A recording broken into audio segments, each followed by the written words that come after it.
Hello students, आज हम कक्षा छठी का हिंदी विषय का पाठ नंबर 3 नादान दोस्त पढ़ेंगे। यह कहानी है मुंशी प्रेमचंद द्वारा लिखित। नादान दोस्त। केशव के घर कार्निस के ऊपर एक चिड़िया ने अंडे दिए थे। कार्निस का अर्थ होता है दीवार की कंगनी, जो थोड़ा सा बाहर निकाल देते हैं खिड़की या दरवाजे के ऊपर, उसको बोलते हैं कंगनी। केशव और उसकी बहन श्यामा दोनों बड़े ध्यान से चिड़िया को वहां आते जाते देखा करते। सवेरे दोनों आंखें मलते कार्निस के सामने पहुंच जाते और चिड़ा और चिड़िया दोनों को वहां बैठा पाते। उनको देखने में दोनों बच्चों को न मालूम क्या मजा मिलता।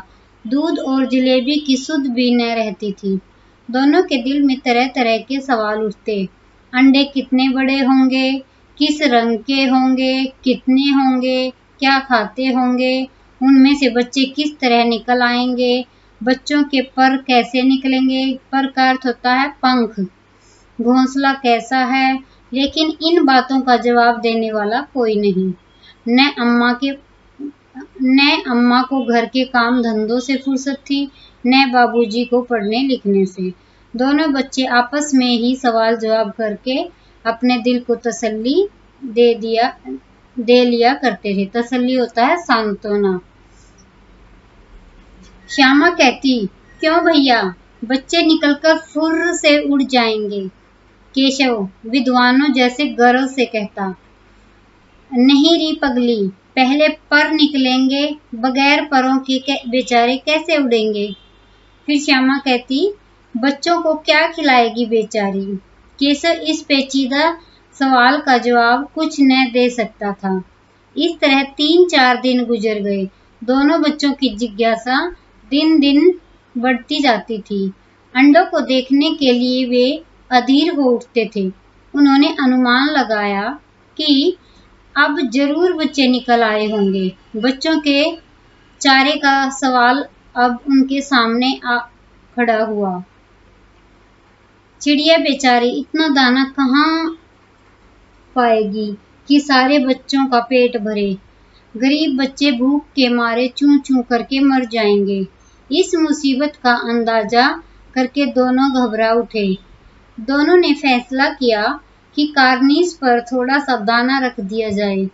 श्यामा खुश होकर बोली, तब तो चिड़ियों को चारे के लिए कहीं उड़कर न जाना पड़ेगा ना। केशव, नहीं, तब क्यों जाएंगी। श्यामा, क्यों भैया, बच्चों को धूप न लगती होगी। केशव का ध्यान इस तकलीफ की तरफ न गया था। तकलीफ होता है मुसीबत। बोला, जरूर तकलीफ हो रही होगी, बेचारे प्यास के मारे तड़पते होंगे, ऊपर छाया भी तो कोई नहीं। आखिर यही फैसला हुआ कि घोंसले के ऊपर कपड़े की छत बना देनी चाहिए। पानी की प्याली और थोड़े से चावल रख देने का प्रस्ताव भी स्वीकार हो गया। दोनों बच्चे बड़े चाव से काम करने लगे। श्यामा माँ की आंख बचाकर मटके से चावल निकाल लाई। केशव ने पत्थर की प्याली का तेल चुपके से जमीन पर गिरा दिया और उसे खूब साफ करके उसमें पानी भरा। अब चांदनी के लिए कपड़ा कहाँ से आए। फिर ऊपर बगैर छड़ियों के कपड़ा ठहरेगा कैसे और छड़ियाँ खड़ी होंगी कैसे। केशव बड़ी देर तक इसी उधेड़-बुन में रहा। आखिरकार उसने यह मुश्किल भी हल कर दी। श्यामा से बोला, जाकर कूड़ा फेंकने वाली टोकरी उठा लाओ, अम्मा जी को मत दिखाना। श्यामा, वह तो बीच से फटी हुई है, उसमें से धूप न जाएगी। केशव ने झुंझलाकर कहा, झुंझलाकर मतलब परेशान होकर, तो टोकरी तो ला, मैं उसका सुराख बंद करने की कोई हिकमत निकालूंगा। हिकमत होता है उपाय, तरकीब। श्यामा दौड़कर टोकरी उठा लाई। केशव ने उसके सुराख में थोड़ा सा कागज ठूंस दिया और तब टोकरी को एक टहनी से टिकाकर बोला, देख, ऐसे ही घोंसले पर उसकी आड़ कर दूंगा, तब कैसे धूप जाएगी। श्यामा ने दिल में सोचा, भैया कितने चालाक हैं।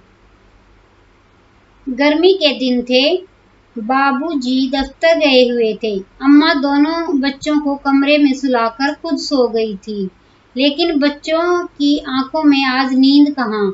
अम्मा जी को बहलाने के लिए दोनों दम रोके आंखें बंद किए मौके का इंतजार कर रहे थे। जो ही मालूम हुआ कि अम्मा जी अच्छी तरह से सो गई, दोनों चुपके से उठे और बहुत धीरे से दरवाजे की सिटकनी खोलकर बाहर निकल आए। अंडों की हिफाजत की तैयारियां होने लगी। केशव कमरे से एक स्टूल उठा लाया, लेकिन जब उससे काम न चला तो नहाने की चौकी लाकर स्टूल के नीचे रखी और डरते डरते स्टूल पर चढ़ा। श्यामा दोनों हाथों से स्टूल पकड़े हुए थी। स्टूल चारों टांगे बराबर न होने के कारण जिस तरफ ज्यादा दबाव पाता था, जरा सा हिल जाता था। उस वक्त केशव को कितनी तकलीफ उठानी पड़ती थी, यह उसी का दिल जानता था। दोनों हाथों से कारनीस पकड़ लेता और श्यामा को दबी आवाज में डांटता, अच्छी तरह पकड़, वरना उतरकर बहुत मारूंगा। मगर बेचारी श्यामा का दिल तो ऊपर कारनीस पर था। बार बार उसका ध्यान उधर चला जाता और हाथ ढीले पड़ जाते। केशव ने ज्यों ही कारनीस पर हाथ रखा, दोनों चिड़िया उड़ गई। केशव ने देखा कारनीस पर थोड़े तिनके बिछे हुए हैं और उन पर 3 अंडे पड़े हैं, जैसे घोंसले उसने पेड़ों पर देखे थे। वैसा कोई घोंसला नहीं है। श्यामा ने नीचे से पूछा, कै बच्चे हैं भैया? केशव, 3 अंडे हैं, अभी बच्चे नहीं निकले। श्यामा, जरा हमें दिखा दो भैया, कितने बड़े हैं? केशव, दिखा दूंगा, पहले जरा चिथड़े ले आ। चिथड़े होता फटे पुराने कपड़े, नीचे बिछा दूं। बेचारे अंडे तिनकों पर पड़े हैं। श्यामा दौड़कर अपनी पुरानी धोती फाड़कर एक टुकड़ा लाई। केशव ने झुककर कपड़ा ले लिया। उसकी कई तह करके उसने एक गद्दी बनाई और उसे तिनकों पर बिछाकर तीनों अंडे धीरे से उस पर रख दिए। श्यामा ने फिर कहा, हमको भी दिखा दो भैया। केशव, दिखा दूंगा, पहले जरा वह टोकरी तो दे दो, ऊपर छाया कर दूं। श्यामा ने टोकरी नीचे से थमा दी और बोली, अब तुम उतर आओ, मैं भी तो देखूं। केशव ने टोकरी को एक टहनी से टिकाकर कहा, जा दाना और पानी की प्याली ले आ, मैं उतर आऊं तो तुझे दिखा दूंगा। श्यामा प्याली और चावल भी लाई। केशव ने टोकरी के नीचे दोनों चीजें रख दी और आहिस्ता से उतर आया। श्यामा ने गिड़गिड़ाकर कहा, अब हमको भी चढ़ा दो भैया। केशव, तू गिर पड़ेगी। श्यामा, न गिरूंगी भैया, तुम नीचे से पकड़े रहना। केशव, न भैया, कहीं तू गिरा पड़ी तो अम्मा जी मेरी चटनी ही कर डालेंगी, कहेंगी कि तूने ही चढ़ाया था। क्या करेगी देखकर। अब अंडे बड़े आराम से हैं, जब बच्चे निकलेंगे तो उनको पालेंगे। दोनों चिड़िया बार बार कारनीस पर आती थी और बगैर बैठे ही उड़ जाती थी। केशव ने सोचा, हम लोगों के डर से नहीं बैठती। स्टूल उठाकर कमरे में रखाया, चौकी जहां की थी वहां रख दी। श्यामा ने आंखों में आंसू भरकर कहा, तुमने मुझे नहीं दिखाया, मैं अम्मा जी से कह दूंगी। केशव, अम्मा जी से कहेगी तो बहुत मारूंगा, कह देता हूँ। श्यामा, तो तुमने मुझे दिखाया क्यों नहीं? केशव, और गिर पड़ती तो 4 सरने हो जाते। श्यामा, हो जाते, देख लेना, मैं कह दूंगी। इतने में कोठरी का दरवाजा खुला और माँ ने धूप से आंखों को बचाते हुए कहा, तुम दोनों बाहर कब निकल आए? मैंने कहा ना था कि दोपहर को न निकलना। किसने किवाड़ खोला? किवाड़ केशव ने खोला था, लेकिन श्यामा ने माँ से यह बात नहीं कही। उसे डर लगा कि भैया पिट जाएंगे। केशव दिल में कांप रहा था कि कहीं श्यामा कह न दे अंडे न दिखाए थे। इससे अब उसको श्यामा पर विश्वास न था। श्यामा सिर्फ मोहब्बत के मारे चुप थी। या इस कसूर में हिस्सेदार होने की वजह से इसका फैसला नहीं किया जा सकता। शायद दोनों ही बातें थी। माँ ने दोनों को डांट डपट कर फिर कमरे में बंद कर दिया और आप धीरे धीरे उन्हें पंखा झलने लगी। अभी सिर्फ 2 बजे थे। बाहर तेज लू चल रही थी। अब दोनों बच्चों को नींद आ गई थी। अब तीसरा दृश्य शुरू होता है कहानी का। 4 बजे यकायक का अर्थ होता अचानक। श्यामा की नींद खुली। किवाड़ खुले हुए थे। वह दौड़ी हुई कार्निस के पास आई और ऊपर की तरफ ताकने लगी। टोकरी का पता न था। संयोग से उसकी नजर नीचे गई और वह उल्टे पांव दौड़ती हुई कमरे में जाकर जोर से बोली, भैया, अंडे तो नीचे पड़े हैं। बच्चे उड़ गए।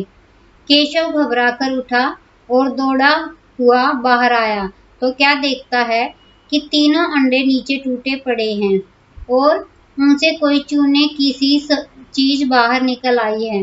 पानी की प्याली भी एक तरफ टूटी पड़ी है। उसके चेहरे का रंग उड़ गया। सहमी हुई आंखों से जमीन की तरफ देखने लगा। श्यामा ने पूछा, बच्चे कहाँ उड़ गए भैया? केशव ने करुण स्वर में कहा, अंडे तो फूट गए श्यामा। और बच्चे कहाँ गए? केशव, तेरे सर में। देखती नहीं है, अंडों में से उजला उजला पानी निकल आया है। वही तो 2-4 दिनों में बच्चे बन जाते। माँ ने सोटी हाथ में लिए हुए पूछा, तुम दोनों वहां धूप में क्या कर रहे हो?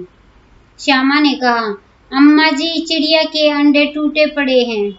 माँ ने आकर टूटे हुए अंडों को देखा और गुस्से से बोली, तुम लोगों ने अंडों को छुआ होगा। अब तो श्यामा को भैया पर जरा भी तरस न आया।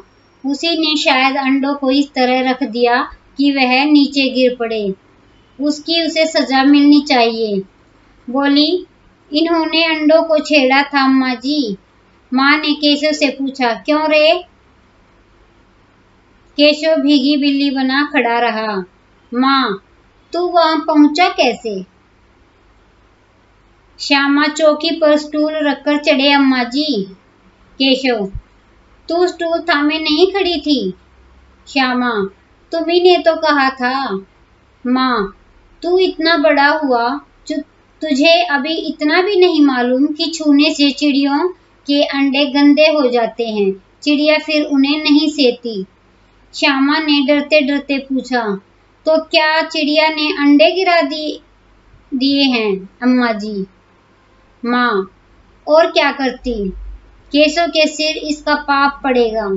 हाय हाय, 3 जाने ले ली दुष्ट ने। केशव रोनी सूरत बनाकर बोला, मैंने तो सिर्फ अंडों को गद्दी पर रख दिया था अम्मा जी। माँ को हंसी आ गई, मगर केशव को कई दिन तक अपनी गलती पर अफसोस होता रहा। अंडों की हिफाजत करने के जोग में उसने उनका सत्यानाश कर डाला। इसे याद कर वह कभी कभी रो पड़ता था। दोनों चिड़िया वहां फिर न दिखाई दी।